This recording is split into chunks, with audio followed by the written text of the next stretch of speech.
Hey, Middle-earth role-playing fans, Roman Diesel back. Today we're going to be looking at Woses of the Black Wood. This is 8107 of the series. It's got some cool Agnes McBride artwork on it. I probably bought this from, I'm going to say, Endless Adventure back in the 88, 89. Probably paid $8 for it. And I know this book came out in 1987. I love the artwork by Agnes McBride. You can see you got the Woses in the cave hiding, shooting a dart at a Dunedain knight or nobleman on his trek to the Eryn Vorn. And it's a pretty cool imagery. It's one of Agnes McBride's better artwork. So let's delve into this book and see what we got. So we're back down at the table here for Woses of the Black Wood. Before we move on into the book, take a look at the local map of Arnor, or the Kingdom of Cardolan. This adventure takes place after the Great Plague, so it's a 1640 book. Me and the group of guys I was playing with, we came here after playing the Assassins of Dol Amroth. The first adventure, we got bored, said, this sucks.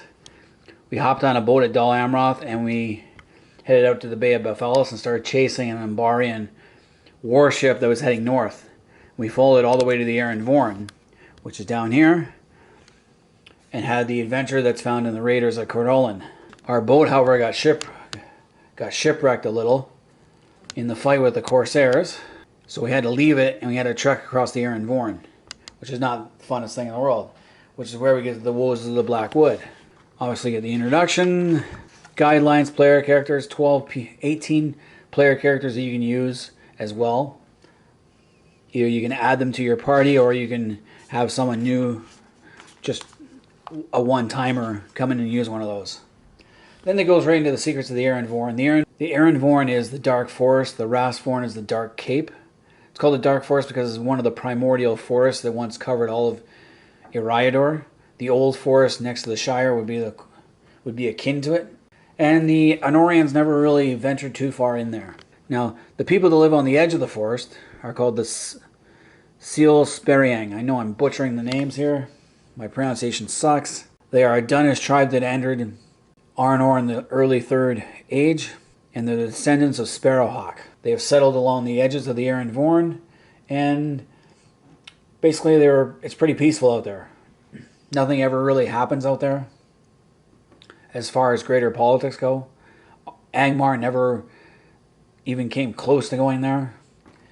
But after the dissolution of Cardolan in 1409, and the Warring States period of Cardolan, things got a little more hectic, and the Kingdom of Serylane was formed mostly out of Eriadorian clansmen with some Dunish clans in there too, and the Seal Speriang are now part of Serylane, and they conflict with the Eriadorians from time to time. Now the adventure takes place in a place called Bor Leath, which is basically the Sons of Leitha, and it has a trade hall called the Eight Melart, which trades with the clansmen of Serylane, people from Annan-Baran, which is in Garithlin, as well as the Befrain, and some other peoples within the forest itself. Then there's what they call the Oyer, which is basically the area between the moorlands, where they have sheep, and the edge of the forest, which is where the town is located. Annan-Baran is the northernmost town close to Bor Leath. It is in the Highlands of Garithlin and the Barony of Garithlin. So Annan-Baran is over here. Bor Leath is going to be here. Siduri is over there. And it talks about the Woses. The Woses in the Black Forest are not the nicest kind. They're not at all like the Woses you find in Gondor. So then we get into the first adventure, the Haunting of Bor Leath, and the Tale of the Whisper Shadow. So over the past fortnight, a ghost has been appearing within the village itself. At first it appeared before children, but now it's been starting to appear before adults. It's in the form of an elven maiden, and she's asking for help to stop the burning. And she's in a whispering, sing-song wailing. And the townspeople would love to help her out, but they don't understand. And they're getting scared, and they consider it a haunt from one of their half-forgotten legends. So the leaders of the town, Reaps up Leath, and his younger brother Flynn, the master of the trade hall, have decided to do something themselves. They've only been able to catch a fleeting glimpse of the tall female figure in the Defennis light green robes. Repeated expeditions to the Cairn have found nothing except some evidence that a couple of forest trolls may be lurking about. They're looking for adventurers to go into the forest and track down this mysterious haunt. Pretty easy. Then we go to the layouts of Bor Leath. It's a small town or a village. Most of the people live on the countryside or along the edge of the forest. It's not defended. There's no walls. So it'd be easy to attack if you wanted to get a Lar to sack it. So this would be a good military campaign. It's got the layouts. It's got some open wooden watchtowers up on the hill. Wooden bridge, thatched huts, cave of refuge in case things go wrong. They have a place where they can hide out in the hills. The Great House, Trade Hall, Centerway. There's not really much here, a couple of houses. And then you have the Trace. So you take the southwest passage, takes you to the Cairn Gassadar. The northwest will take you to an old lady called Old Cole, who comes into the second adventure. The road 16 takes you to Anambran, and the road 15 takes you down to Siduri. Then it talks about Cairn Gassadar. It's a favorite spot to get gooseberries, so nothing bad there. The Cairn itself is a sphere of stacked bluish stone, not normally found in the region, so it probably one time had some religious significance. There is a chamber within the Cairn and some strange engravings. The Cairn has been explored by each generation of Leatha, and they don't fear the place during the day. Reese has the area patrolled even when the berries are not in season. For any secure hole in the Eryn Vorn attracts unpleasant lodgers, like trolls. Then it goes on to the secrets of Cairn Gassadar. It was once the home of the Befrain, the fallen cousins of the Woses. The Befrain will reside further out in the Rast Vorn, but they abandoned the region when it became home to numerous tree horrors, savage Hjorns who don't have any ends to guide them. The Befrain built the Cairn and lived in strange semi-circular man-made caves called Fogus. There is a Fogu near the Cairn that is indeed the source of all their trouble. And then it goes into the tale of Malin, who is an elf who called a dreamer, and he was interested in demonology. Something which never comes up into Tolkien's works. You don't find demonology and summoning demons prevalent in his works. That is more of a Forgotten Realms D&D Dragonlance idea. But him and his girlfriend, Eldebeth, decide to go into hiding, taking a book called the Book of Yeesh with them, which is a demonology book. And he decided to try and summon a demon, but he unfortunately did not do it right and summoned something more powerful than he had intended. He could not subdue to his will. The demon burst his bond and slew the elves who could not escape the stronger but the demon cannot escape the stronger magic to steal the Fogu and return whence it come. So for centuries the foul spirit has nothing to do but to torment the souls of Malin and Eldebeth primarily with fire. That's another thing, like, elves usually depart, they don't become ghosts. Elves are not bound to the fate of the world. So again, that's another not Tolkienist. But then, coming back to the present day, two dwarven adventurers heard of the Cairn, decided to explore a fortnight ago. They told no one, because they don't want to upset any locals. They started digging into the long-buried Fogu. They broke into the mystical barriers that sealed the Fogu and paid with their miserable lives. The demon fled his prison. Other friends of his may be about, though he thoughtfully remembered to leave Malin burning, which is why this elf chick spirit goes off to the village to ask for help. She is slightly deranged and extremely paranoid, unable to communicate. So that's why she's a ghost. You get the NPCs, so you get Reese, Flynn, Clin, and Kreneth Leath, as well as other notable villagers, so they're all the Leatha family. You get a layout of Cairn Gassadar. There's a marshy area with hummer horns in it, which are like huge mosquitoes, I believe. Stream bed, small hillock, easy to see. There's a cave in the southern face that is even easier to notice. The trolls lived here recently. The widely renowned gooseberry patch. In the middle is the 5 feet tall stone pillar inscribed with what is probably the shape of animals. Raspberries, thin line of brambles, 5 bluish stones of the same sort as the Cairn set in the ground. They're too heavy to move without digging or levers. And southwest of stones, the ground between the shrubs and the forest is largely covered with moss and ferns rather than short grass seen in the Everglades. At the far end of the glade there are 2 serviceable shovels and a small hole in the ground. This is where the dwarves broke in. Got some pine trees for good cover, patch of brambles, marshy ground again. 14, Lurko and Hobbo have taken care to transplant some hell roses to their front door. Cairn Gassadar, a 30-inch tall stack of irregular bluish-shaped rocks. The structure appears precarious but has withstood the time. Okay.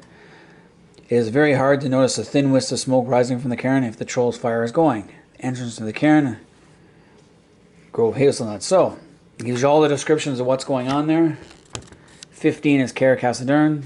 16 is the entrance. So there are trolls about. So obviously you got to avoid the trolls or kill the trolls. That could be the first adventure. 6 is the bluish stone in the middle of the big patch of berries. 10 is where you're going to find shovels and can break through the hole.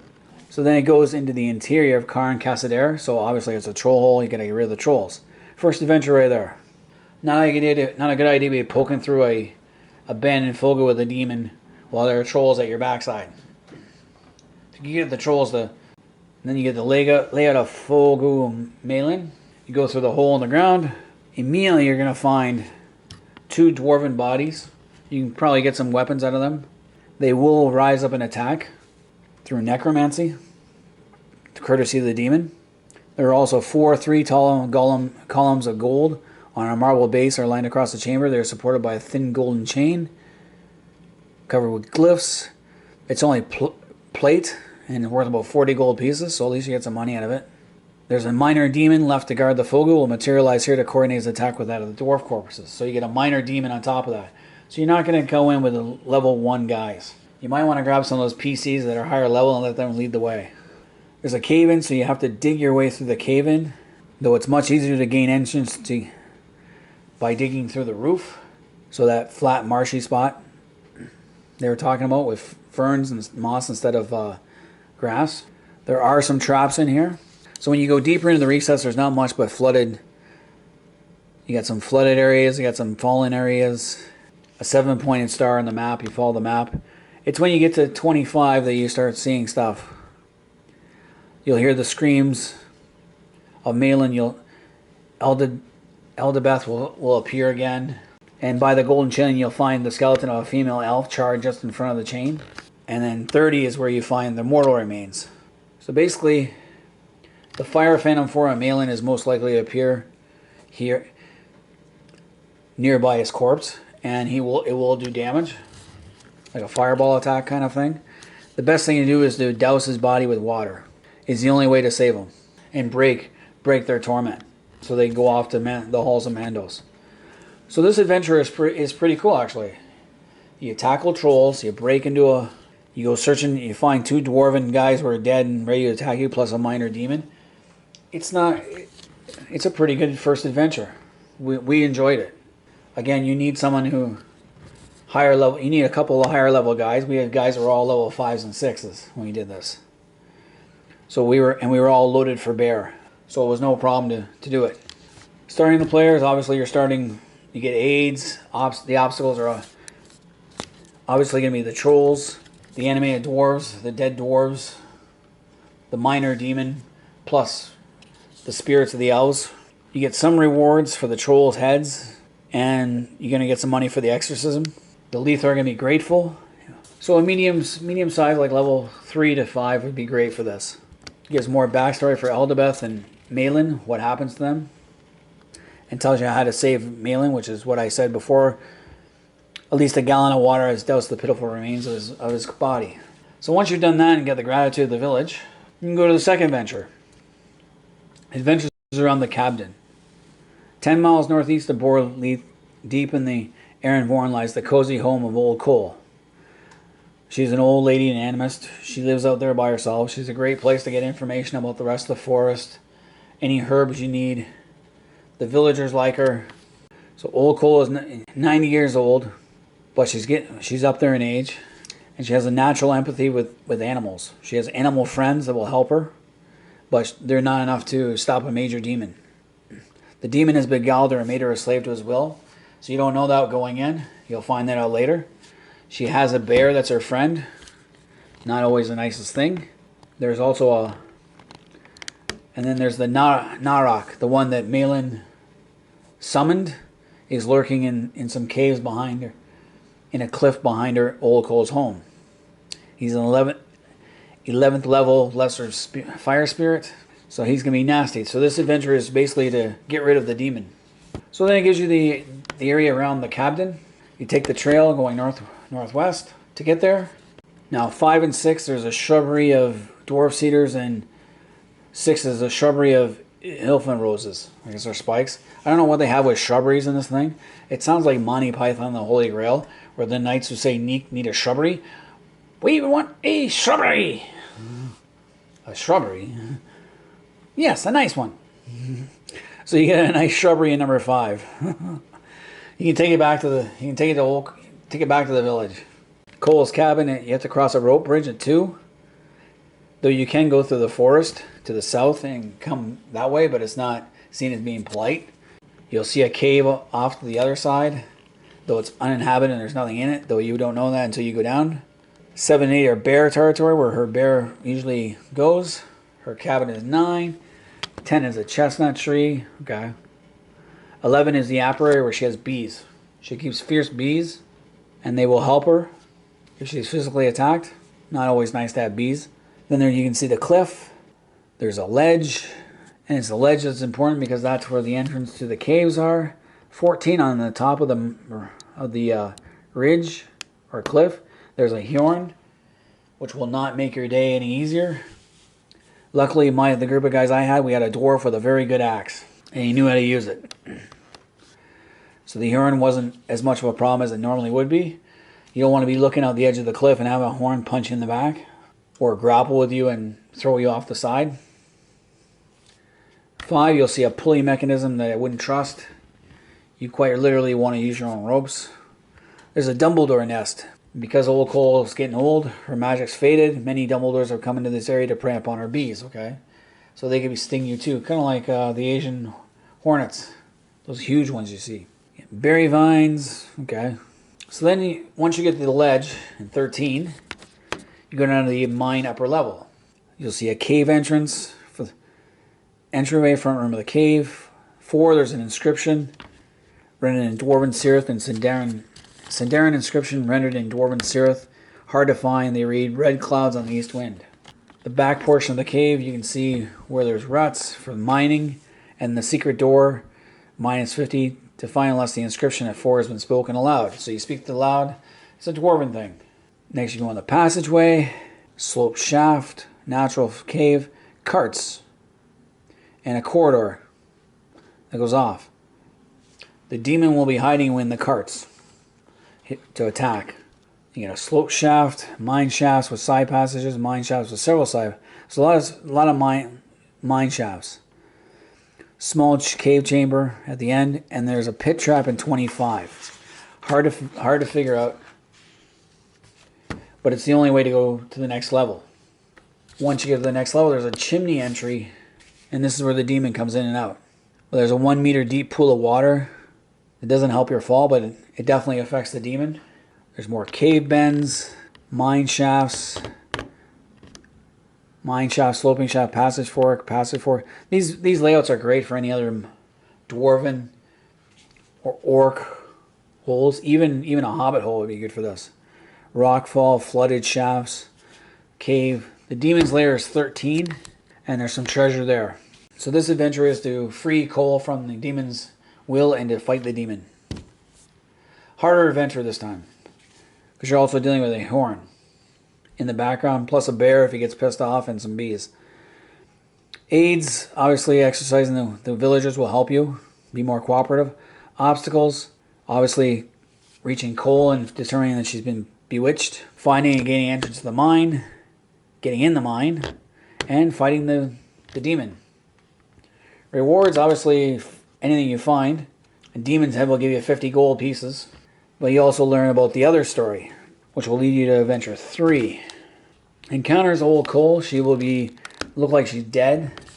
There's no sign or spirit in her eyes that is clear signaling that something is wrong, but she'll answer direct questions. But she'll refuse any offers of help, saying nothing is wrong. She'll absolutely refuse to aid the group in any way, and will want you to leave. Take what you want and leave. She'll get more agitated if you stay longer, and she'll call out her bear and other pets. The awakened tree is the other encounter you're going to find. And finally the Narok, it will be aware that Cole is being disturbed, will move from its lair inside the chimney. It will almost certainly have an hour it needs to restore its fire powers after total immersion in cold water, and be listening very carefully. So he's going to be waiting for you. He'll keep an eye on you and wait for the right time to ambush you in the upper chamber. So it's a pretty clear-cut adventure. This one was pretty cool. It was interesting to go. Like I said, we got to Old Coal. We didn't tackle with the bear or the bees. We did that pretty peacefully. The Huron we actually had to cut down. Dangerous though it was, but a dwarf with a sharp axe will do the trick. The Nardak was more harder, but one of the guys was a mage who had a lot of water spells. Useful to have, so it wasn't that bad. Then we go to the Woses tale, the Droogs, and it talks about the Grottos, how they lived, and it gives a tale of how the Woses turned evil and created this area. Now other Woses are in the area to scout it out. So Pon is one of 3 surviving Wose priestesses and overall command of the expedition to the Lost Grottos. An old evil animist. She has found one of the burial tomb of a Wose priestess. Long ago, you have to read the tale. I'm not going to go on the whole thing. You have Gim, her second in command. You have Dan, Burry June, and Burry Gurney, elite fighters who one is trying to think of would like nothing better to stick a knife in the back of his commander. Then you have the other 6 Woses, 2 are rangers, 2 are scouts, and the other 2 are just workers. Then you have the real problem, which is Wedgegog, the snow troll, who used to be with Ardager in central Cardolan during the Empire of the Warlord, but he struck out on his own after stealing some treasure. As soon as the coast is clear, he's going to start raiding, probably Bor Leath. But the Woses have been keeping an eye on him and like to get rid of him. So we get an area map. So you see the map up top. You got the entrance to the Wedgegog's Fogu. It's a hole in the ground about 5 or 6 feet, which is over here. Blue stones, a rise, rose patch, clearing, another clearing. 9's a secret door, another cave entrance, gooseberry bushes. So the Fogu of Wedgewalk. So if you go through number 1, you're going to find his entrance. There's some pillars. He's been making some modifications. One is a Malvorn pillar, a stacked lump of Malvorn meteor iron in this pillar. There's enough to refine 7 pounds of pure Malvorn, worth about 1,400 gold pieces, perhaps even more. So it'd be good to have, but it'd be heavy to carry. 14 is a spider hole. He's got a trunk of a tree as a pillar, and he put his pet spider, so that'll be an obstacle. Chambers, debris, urns, cistern, loose wall, boar carcasses, trap, large chamber, old cistern, troll's bed, boulders, oak chest. So he can be anywhere in his own hideout. It's up to you whether you go after him or not. Do you wait for him to come out or you go after him? It's up to you in this adventure. Obviously the spider is a problem and you're going to have to get rid of him.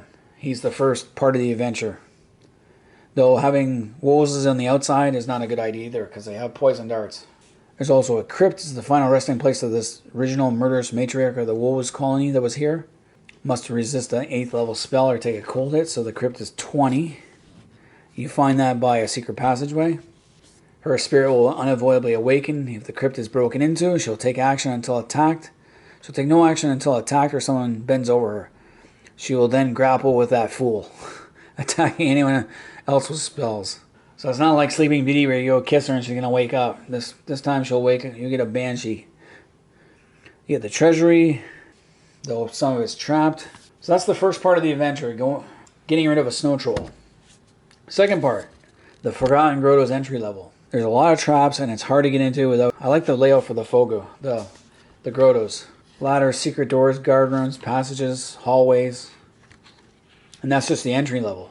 To get to the main staircase and go down to the main level of the Forgotten Grottos. There's not a lot in these chambers themselves.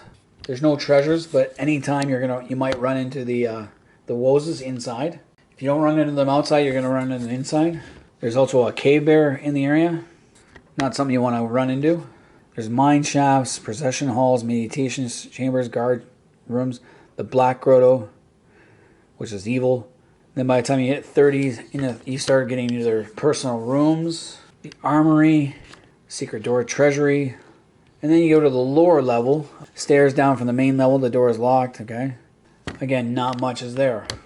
Until you come to 36, which is the crypt of Conberry Kunzfolk, or Kunberry Kunzfolk. The 21 who died here before the Bafrain assault were buried in small niches in the wall. Skeletons will rise up to assail anyone who violates the rest. Skeletons of 3 of their companions who died outside a stone table and a statue. There's a Pukelman here.